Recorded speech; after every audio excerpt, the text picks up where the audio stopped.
Chào các bạn, nay mình làm cái video chỉ các bạn thay cái wiper plate,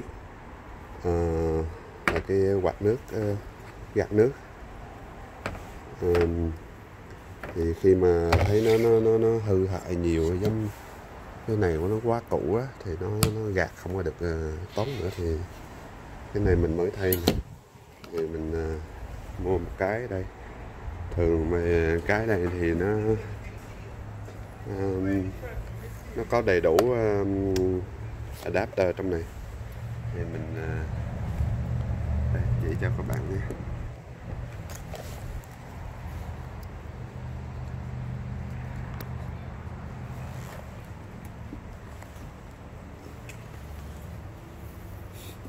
Ok, ở đây nhé. Ok, nếu mà có instruction này, có cái hướng dẫn này, nhưng mà mình biết rồi thì mình không cần coi nữa.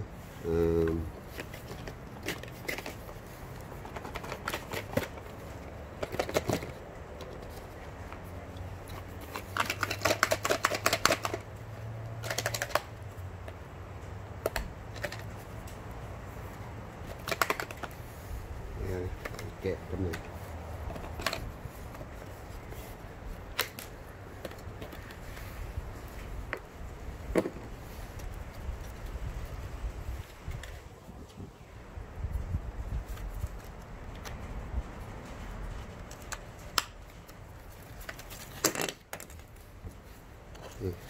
Có hai adapter này.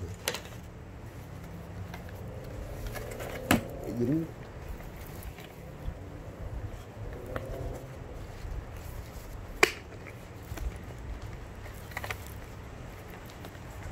dữ vậy trời, nó bỏ cái adapter nó bị kẹt ở trong này cho nên dính.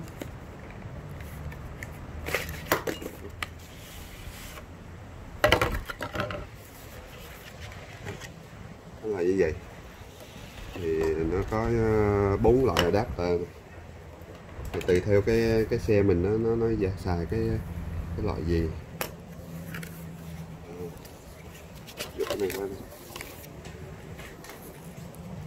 Xong cái loại của xe mình thì nó là bằng cái hút,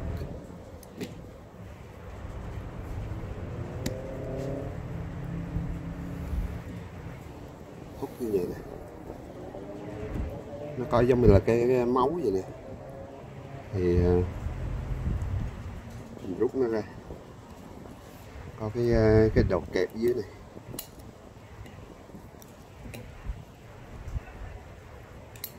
Trước tiên thì mình có cái gời cho này nè, bấm vô xong mình dỡ nó lên. Đó.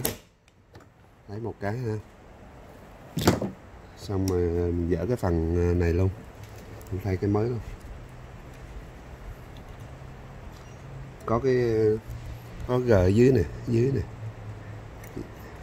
cái này lên xuống thì mình cái này lên xong mình đè cái gờ này rút ra, đẩy ngược nó vô.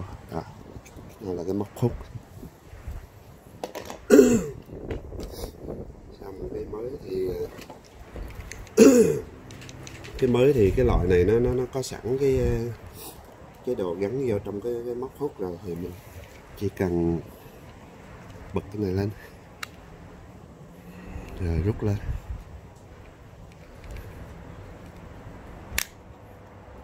Đó.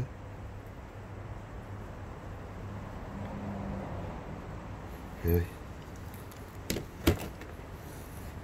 mình để vô, nó theo cái tròn tròn nè, cái tròn tròn là bên vô theo cái móc này.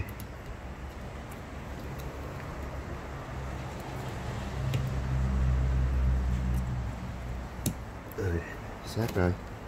Rồi, xong đung cái này vô. Đó, lộn ngược, đung xuống.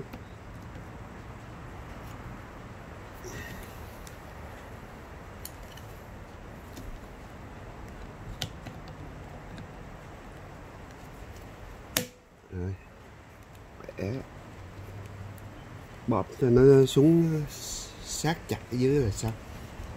Rồi, rút cái này, cái miếng phao này ra thôi xong.